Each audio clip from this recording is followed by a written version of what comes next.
Well, it's wonderful to be here today. My name is Judy A. Mikovits. I'm a PhD biochemist and molecular biologist. Have done cancer research largely at the National Cancer Institute in Frederick, Maryland, since 1980.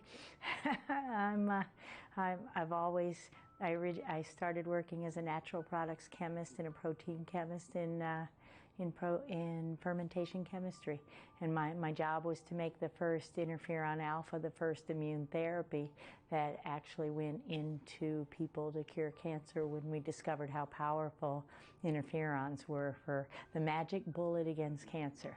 So the Time magazine in March 31st, 1980, when I was a senior in college at University of Virginia, was the big if. And there was a droplet, and it was interferon. And I said, that's what I'm going to do.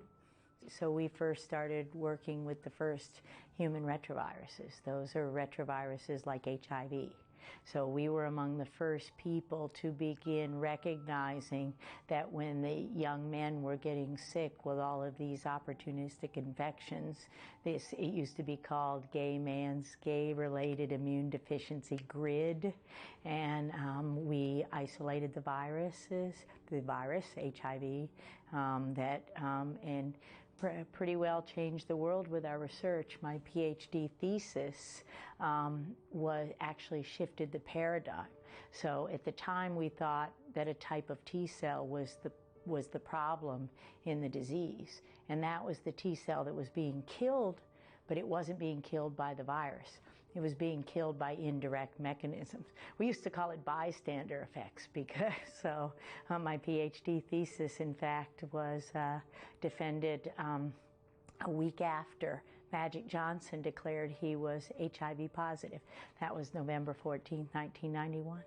In 2009, we were working on autism and a disease called myalgic encephalomyelitis.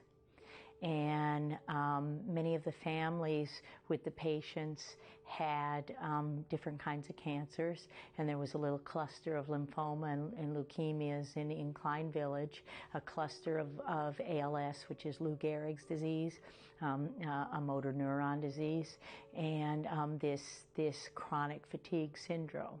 And it looked like a virus, it smelled like a virus, a retrovirus, because those are the kinds of viruses that disrupt the immune system. And several other investigators back in the 90s had actually isolated retroviruses from these people, but the government called them contaminants, that they weren't real and that they didn't have anything to do with the disease. Well, we isolated a new family of viruses that were called xenotropic murine leukemia virus-related virus.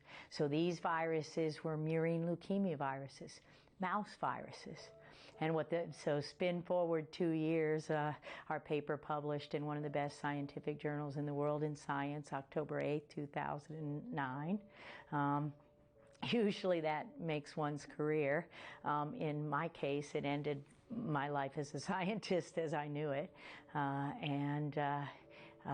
Basically the realization, the big oh my God, of all of those sequences we've seen and all of those proteins and all of these contaminants are causing disease. The fact that they were real was just too much for 25 million Americans are infected with the viruses that came out of the lab, out of labs into humans via contaminated blood and vaccines.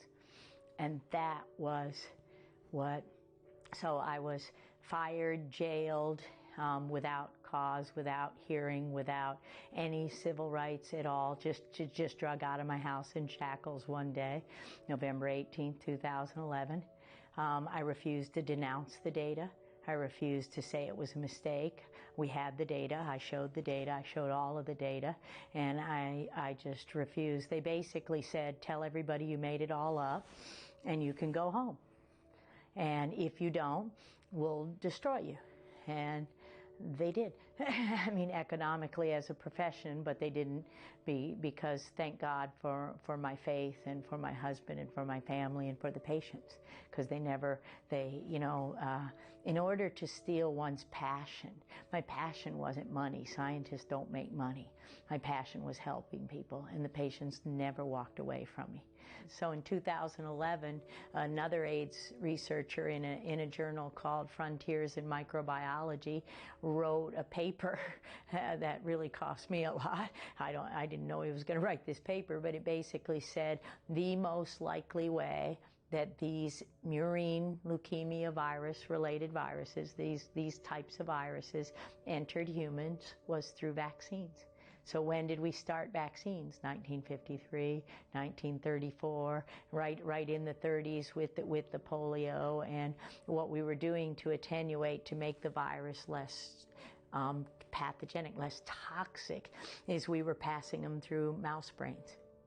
So we were passing them through the brains of mice, and every scientist who works with these viruses and worked at the National Cancer Institute recognized the possibility that if you put human tissue and mouse tissue together, the possibility is that you're going to pick up a virus that is silent in the mouse. That is, it doesn't hurt the mouse, but it kills the human or causes serious disease in the human. So I want people to understand, I want them to think.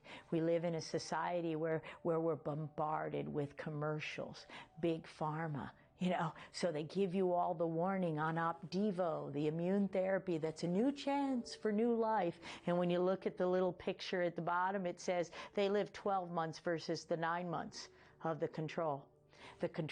These experiments aren't done. The vaccines don't have to be made or regulated like drugs.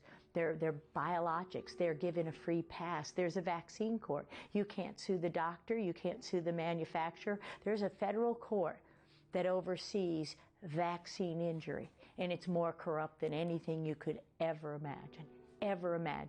And so they do everything they can to keep the public from knowing that every single shot damages you, and you might not see the cancer for 2 decades. And that's the very first thing. If we lived a biblical life, but also a biblical life is render unto Caesar what is Caesar's. That's money. They could have all my money. They don't have any right to do anything to my body. They don't have any right to inject anything I don't want injected into my body. So to live a healthy life, prevent anyone from forcing you to take toxic drugs, and it's mind control. I was the same way. I was brainwashed. How are we brainwashed in our society? We all have the TV on. Interestingly, in this whole XMRV thing, my mom was watching Good Morning America one day back in Frederick, Maryland, and I'm in California. This is probably 2010 or so, or 11, when the press shut everything down. And she says, Judy, it just went around the ticker tape at the bottom of the screen that XMRV is proven false. You can all go home. It was a lab contaminant. Well, it may well have been a lab contaminant, but it's in humans and it's been there quite a while. So we need to turn off these TVs. The media is 95%. Big pharma owns the media. Our politicians, we need to dig deeper. We need to look in the truth. We need to start reading books again. Our book, Plague, is at plaguethebook.com. You can listen to it. You don't have to read it. You can read a chapter at a time. We wrote it that way so that every chapter stands alone, a little like the Bible, because you can always find it important. And it's a story. It's a story every day in jail. It's not all this science. It's what's it like when a 53-year-old woman one day finds herself in jail. Well, I started saying the Lord's Prayer and said, what is going on? And so what I'd like everybody to do is dig deeper, not just my book, but Dr. Suzanne Humphrey's Dissolving Illusions and Rising from the Dead, a brilliant, prominent internist, and the whole dumbing down. We've made our doctors our gods. You don't ask questions. Why not? Scientists don't ask questions. All I did wrong, my only crime, was I asked too many questions. Really? In the United States of America, we're censored. Everything's censored. So to look at things like natural news, to come to meetings like The Truth About Cancer, I was just floored today because, today was the first time I was treated like a human being who had knowledge for a very long time. And so it matters.